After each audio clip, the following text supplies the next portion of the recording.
On Halloween night, a portal that connects the world of the living and the world of the deceased opens, and the monsters that come out of it invade the cartoon universe. Today we're doing a special Halloween episode, with a compilation of macabre horror stories. Long before a group of evildoers called the Bad Guys terrorized the city, fighting their way to the top of the criminal world, there was a crazy bandit called the Scary. This criminal became famous for stealing antique pieces, and his most precious item was the half-moon amulet. Over time, Scary became paranoid that someone might steal the amulet, so he locked himself in his house and spent his last days completely obsessed with the object. Before he perished, the thief made one last promise, saying that if anyone dared to steal his legendary jewel, he would haunt them forever. After telling this macabre story, the wolf tries to convince his gang that this is the perfect heist to carry out on Halloween. However, Tarantula is firmly against this idea, as she knows that this is just an excuse from her boss to scare the team on Halloween, just as he has done in previous years. When he realizes that his friends don't trust that his intentions are genuine, Wolf asks for forgiveness for the pranks he's pulled in the past and claims that no one has ever been able to steal Scary's mansion. So this is an excellent opportunity to make the bad guys even more famous in the criminal world. Despite the fear that the legend is true and Scary will return from the grave to haunt them, the gang takes up the challenge and, on Halloween night, they prepare to break into the mansion. However, to everyone's surprise, as soon as they arrive on the scene, the gates of the mansion open by themselves and Mr. Snake easily manages to open the door with a screwdriver. The team's next mission is to find Scary's crypt, where he kept his greatest treasures. Turning on the flashlight in the direction of a picture hanging on the wall, Snake realizes that he is being followed by the eyes of the Scary, but Wolf assures him that it's just an optical illusion. When he sees a dusty piano on display in the living room, Shark starts to play, and suddenly a secret passage opens up behind the bookcase. Just then, a phantom armor appears and runs after the thieves with an axe in its hands. Seeing his friends in danger, Wolf creates a distraction to get closer to the soldier and manages to stop the battle, as the armor is automated. After analyzing all the traps scattered around the mansion, Wolf comes to the conclusion that Scary dedicated his last years of life to making his house look haunted and thus trying to prevent other thieves from breaking into the property. After discovering the truth, the group goes quietly through the tunnel and finds the sanctuary of Scary. At that moment, the gang comes across the amulet and, after stealing it, the thieves return to the car to get out of the place. However, when they are in the garden of the mansion, they hear some roars, but they can't see where the noise is coming from because of the fog. Suddenly, a warrior runs towards him and is about to eliminate the invaders with his axe. However, before he can finish the blow, Wolf reveals that it is he who is hiding inside that armor. The next day, the gang leader realizes that his friends are still upset and once again apologizes for scaring them. While he's having his coffee, Wolf starts to listen to the music that Shark played on the piano while they were in Scary's mansion and gets worried because none of his friends are listening to it. Several hours pass and Wolf keeps hearing the sound of the piano, so he starts searching the house to find out where the music is coming from. At that moment, he looks at the amulet and wonders if it really is cursed. At night, the thief can't sleep because he's haunted by nightmares about the abandoned mansion. In the middle of the night, Wolf is woken up by his friends, who reveal that Piranha has disappeared. The shark says that he heard a fight in the middle of the night, and when he went to see what was going on, he found a feather that belongs to Scary. Worried about his friend, Wolf returns to the mansion in the company of the other members of his gang and decides to return the amulet so that Scary's ghost will leave them alone. Upon entering the house, the group is greeted by the ghost warrior, but Snake manages to immobilize him while Shark throws a lucky rabbit's foot in his direction. Although it didn't do any damage to its target, the rabbit's foot ended up bouncing off the ceiling and knocking over the chandelier on top of the armor. Suddenly, Piranha's ghost appears and the thieves decide to flee. At that moment, Wolf runs towards the crypt with the intention of returning the amulet, as he believes that by doing so, everything will return to normal. Just then, however, the ghost of Scary appears before him and reveals that he will steal the souls of Wolf's friends. That way, they'll both be even. When he discovers that his team has been eliminated because of him, the thief despairs and offers his own soul as payment so that his friends can come back to life. When Wolf is in the depths of despair, his friends show up and reveal that it was all just a prank, because they wanted revenge for all the times their boss scared them on Halloween. The first step in the plan devised by Tarantula was to scatter small speakers throughout the house to make Wolf think that only he was listening to the music. They then created a pair of virtual reality sunglasses to give their boss a nightmare and equip the mansion with technology capable of creating holograms. Relieved, Wolf congratulates his team for coming up with that brilliant plan and takes the amulet back. However, when he puts it around his neck, his body is bewitched and pulverized, leaving only his skull. At that moment, his friends panic and mourn the perishment of their boss. Just when they are convinced that the curse is real, Wolf appears and the group discovers that they have been tricked once again. According to Wolf, he knew about his gang's plan all along and pretended to be freaked out so that he could plan his revenge. After taking a look at Tarantula's laptop, Wolf learned how to use the holograms and used his friend's technology against them, proving once again that he is the smartest member of the team. One Halloween night, in the town of Redshore, the locals gather at the Moon Theater to watch a musical. During the show, Mina notices that her car's tire is flat and, when she goes down to change it, she realizes that the vehicle has disappeared. While she's looking for a way out of the forest, a talking pumpkin springs out of the ground and starts singing as it walks towards her. When she realizes what is happening, Mina is already surrounded by zombie vegetables and is slowly moving away. At that moment, the elephant ends up inside an abandoned castle and joins the inhabitants to dance to the piano played by Johnny. After being captured by the vegetables, Mina is trapped inside a machine built by Ash and turns into a Sicilian lemon to join the horde of zombie vegetables. At the end of the performance, when the entire audience has left, the members of the show organize themselves to go to the Halloween party at Clay's house. When he is about to leave, Ash invites Mr. Moon to join them and, before leaving, the koala turns off the lights in the theater. Just then, the Halloween decorations on the shelf are knocked over and Moon is hit on the head. After getting up, he goes to meet his friends and gets into the truck, but halfway there, the group is stopped by a policeman, who reveals that there has been an explosion and a leak in the science laboratory. They have therefore had to close the road. Immediately, Johnny says goodbye to the policeman and turns around, but as soon as the gorilla leaves with his friends, the policeman is infected by the substance that is spread across the asphalt. After changing their route, the group finally arrives at Clay's house and Moon becomes suspicious when he realizes that they were the only guests there. When Ash rings the doorbell, all the lights in the garden go out and Clay appears with colored eyes, as if bewitched. At that moment, the team gets scared and ends up falling into a puddle of colored goo. Soon after, the other guests appear and are acting like zombies. Looking back, Moon and Mrs. Kiki realize that their friends have also been infected, but instead of attacking them, they start dancing and singing Michael Jackson's Thriller. Terrified, the pair try to flee, but end up being surrounded by the dancers until Mrs. Kiki finds a loophole to escape. As they flee, new zombies appear and start chasing them, so the pair must get into a boat and escape across the river, as this is the only way they won't be caught by the monsters.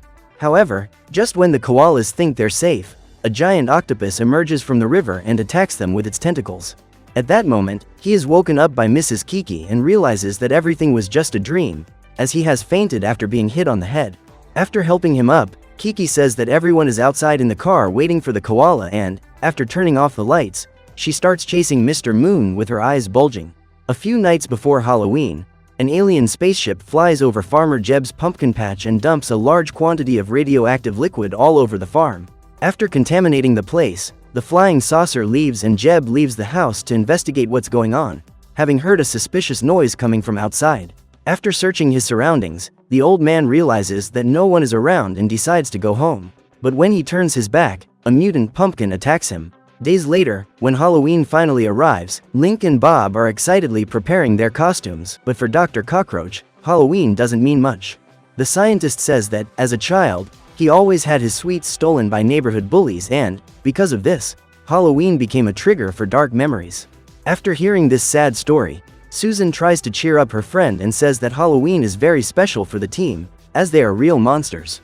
However, all the fun the group was planning to have is interrupted by the arrival of General Munger, who asks Susan and her friends to help him fight a UFO that has penetrated California's airspace. So the team will have to do a scan to see if there are any alien intruders on the planet.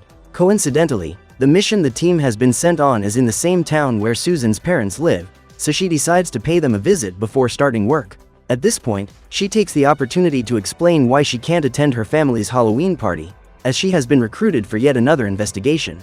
During the conversation, she learns that her father is on his way to Farmer Jeb's plantation to buy more pumpkins and offers to go in his place because the town isn't safe. While searching for the aliens, Dr. Cockroach rings the doorbells of the houses to scan the residents and check that they are not aliens in disguise. In the meantime, Bob goes after Sweets and Link takes advantage of his monstrous appearance to try to scare the children, but ends up being mistaken for a human in costume. That night, one of the neighborhood residents comes home with a pumpkin he bought from Jeb's plantation and his son uses a spoon to carve a mouth and a pair of eyes into the vegetable. But then Jack starts talking and, after creating a pair of arms and legs, he attacks all the members of the family. Arriving at Jeb's farm, Susan starts looking for the farmer and decides to take a look in the barn. She then discovers that Jeb has been taken hostage by his own pumpkins, which have suddenly come to life. As Jeb is the main supplier in the region, almost every house in town has at least one of his pumpkins, and they all come together to terrorize the humans on Halloween night. Terrified by the invasion, the children start running through the streets and attract the attention of the monsters, who soon realize that something is wrong. As they walk freely around the neighborhood, the pumpkins steal the children's buckets, and the more sweets they eat, the bigger they become. After ingesting a huge amount of sugar, Jack becomes bigger than all the other pumpkins and begins to lead his legion to Susan's parents' house, because the place is full of sweets. Dr. Cockroach and his friends immediately rush to the front of the Murphy family's garden to stop the army from invading the house. Soon after, Susan appears and the pumpkins begin to fuse together to form a giant monster. While his friends fight the Titan, Bob takes the opportunity to devour all the sweets scattered around the garden to make sure the pumpkins can't get them. After climbing the monster's body, Susan tries to tear off its arms, but ends up being captured. Seeing her friend about to be crushed by the plant, Link tries to distract it, but ends up being thrown far away.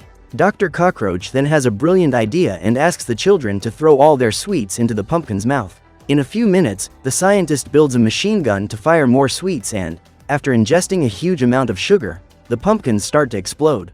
Seeing her enemy weakened, Susan takes the opportunity to strike him and sends the Titan's head into space with a single punch. To her surprise, Jack proves to be able to fly, so Susan calls Insectosaurus to finish the job and the animal explodes the pumpkin.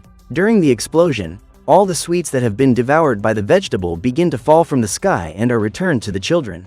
After saving the world once again, the monsters team receives another visit from General Munger, and Susan is delighted to discover that she will still have the chance to enjoy Halloween with her family and friends. On their way out to collect sweets, Shrek's children meet a group of fearful teenagers who get scared at the sight of them and run away, leaving all their sweets behind. As the triplets devour the sweets, Shrek approaches and congratulates them on their excellent work.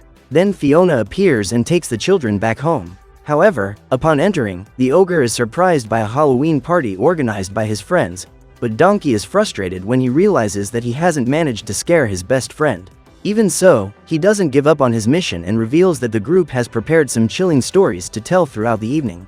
According to Puss in Boots, it's impossible for Shrek not to be frightened when he hears these macabre stories.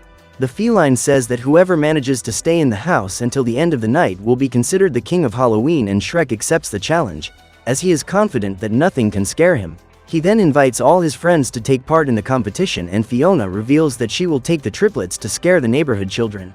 As soon as his wife leaves the house, Shrek leads the group to Duloc Castle and tells them that they will have to spend the whole night inside to fulfill the challenge. According to legend, the place is haunted by the ghost of Lord Farquaad and has been abandoned for years. As the group walks through the castle garden, the ogre triggers a mechanism that starts the puppet show that has been built to welcome the visitors. However, after being abandoned for so many years, the puppets act strangely and start destroying each other during the show, leaving Donkey and his friends completely terrified. After entering the palace, the group gathers around the fireplace and Gingy decides to tell the first story of the evening. Last Halloween, he was living with his girlfriend and, in the middle of the night, after an argument, he was kicked out of the house.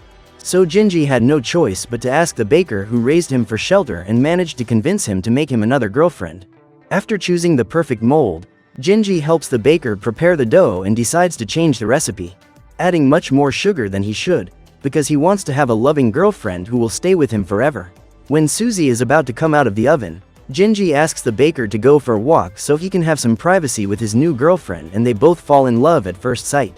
Over the next few days, the couple had a soap opera romance and soon moved in together. However, it wasn't long before Biscoito began to get annoyed with Susie's excessive affection.